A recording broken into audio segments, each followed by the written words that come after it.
لا جديد بشأن المقترح المقدم من الاتحاد المصري لغاية اللحظة اللي بكلمك فيها. والأزمة والمشكلة احنا كنا بنتكلم من أسبوعين إن احنا الموضوع ده ممكن يستمر معانا لغاية 25/7 كده هيبقى فيه قرار.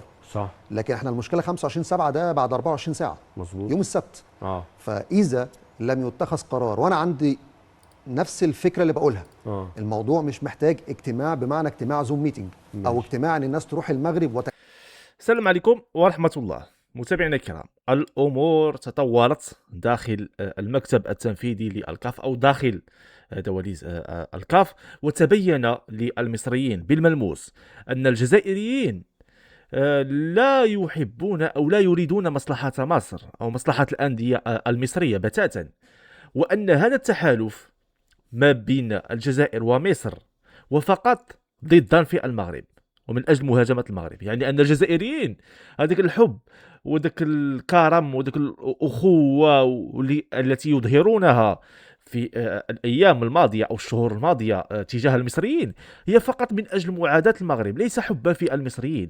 الآن الاتحاد المصري لكرة القدم حينما احتاج للجزائر لكي تقف في صفه خوات بيهم من الاخر، خوات بيهم. كاين اللي فاهم الفيلم وكاين اللي ما فهمش الفيلم. نعاود نشرح لكم، نعاودوا نشرحوا بشويه ونرجعوا لفيديو سابق وسمعوا وفهموا مزيان اشنو واقع. اولا مصر قدمت الطلب وتضامن مع الطلب المصري زيادة عدد الأندية في دوري الأبطال عدد من الدول، وهي المغرب وتونس وجنوب إفريقيا وموزمبيق والجابون.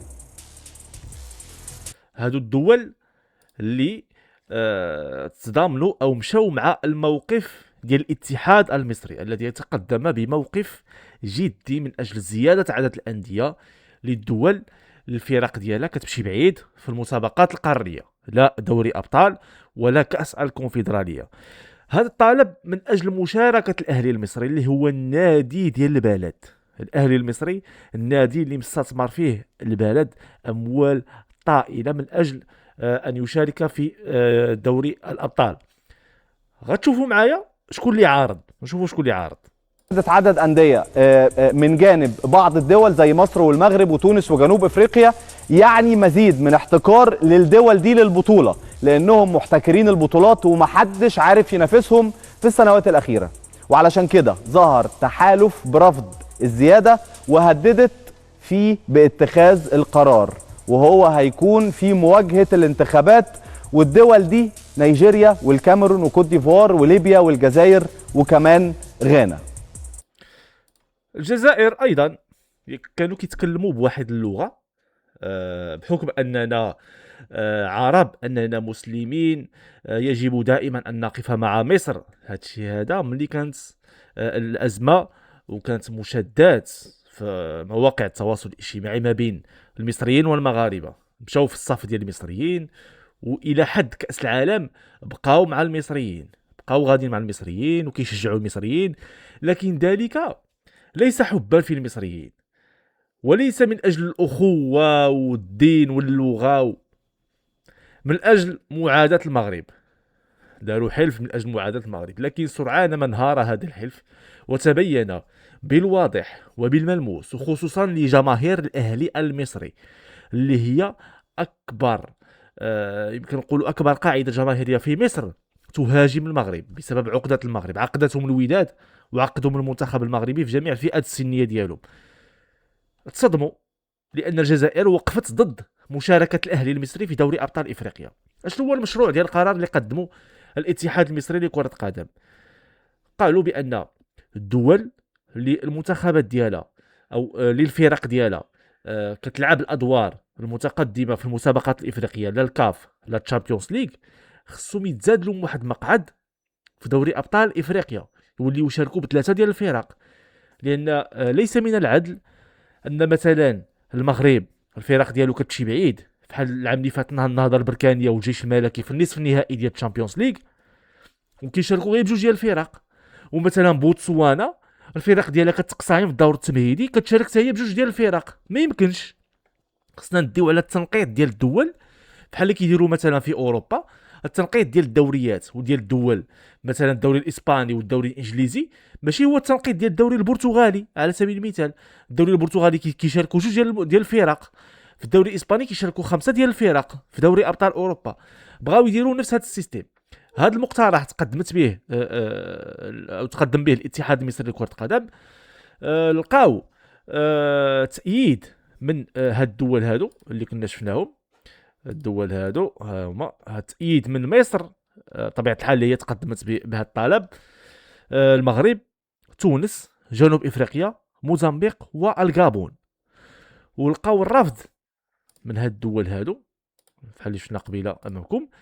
لقاو الرفض من نيجيريا، الكاميرون، الكوت ديفوار، ليبيا، الجزائر حبيبة مصر، وغانا. باش تعرفوا، ومرة أخرى كيتضح بأن المغرب يقف إلى جانب ما فيه مصلحة لكرة القدم الإفريقية، لأن ملي كنضيعوا مثلا أندية كبيرة ما تشاركش، بحال دابا الأهلي ما تشاركش في دوري أبطال، الرجاء ما تشاركش في دوري أبطال، الوداد ما تشاركش في دوري أبطال، كنضيعوا واحد الفرجة كبيرة. هاد الأندية واخا كتعاني من مشاكل، لكن ملي كتشارك في دوري أبطال كتخدم على هاد المنافسة. وهاد المنافسة ملي كتحظى بالمشاركه ديال هاد الانديه الكبيره كتجلب واحد العدد كبير من المشاهدات، بغض النظر عن الممارسات اللي كيديروا المصريين وتوانسه الى اخره. فهنا كيتضح مره اخرى للمصريين انهم كانوا موكين بحال اللي كنقولوا حنا متكين، يعني متكين على الخلا اللي هو الجزائر. وطبيعه الحال راه كلكم كتعرفوا العلاقات المصرية الجزائرية جيدا. اشنو وقع في 1990 إقصائية كأس العالم، اشنو وقع في 2009 إقصائية ديال كأس العالم، قصة ديال درمان. هذيك ديال درمان راه وقع ما كفت منا في 1990، وصلت إلى درجة سحب السفير. باش تعرفوا راه تا هما راه المصريين راه تا هما 10 في عقل، تا هما راه وصلت إلى درجة سحب السفير. وتصاب واحد الطبيب وترونات، كان داك بلومي ضرب واحد الطبيب العين خسر له عينو، مابقاش كيشوف بها الى يومنا هذا. تحكم على بلومي ما يدخلش الاراضي المصريه الا دخل يشدو يمشي للحبس. المهم الروينه. وتعاودت وحده اخرى في درمان في 2009. حنا ملي كنشوفوا داك الكلام الطيب اللي كيدور ما بيناتهم، عارفين شنو كاينه في الخفايا، عارفين بانها فقط عافيه تحت التبن. كنعرفوا شنو كاين. حنا ماشي ضد انهم يكونوا مزيانين مع بعضياتهم، لكن حنا كنعرفوا الواقع اشنو كاين. فهذا ما كان متابعينا الكرام، ما تبخلوش علينا التعليقات ديالكم وتابوناو في القناه باش يوصلكم الجديد ديال اي سي سبورت. السلام عليكم ورحمه الله تعالى وبركاته.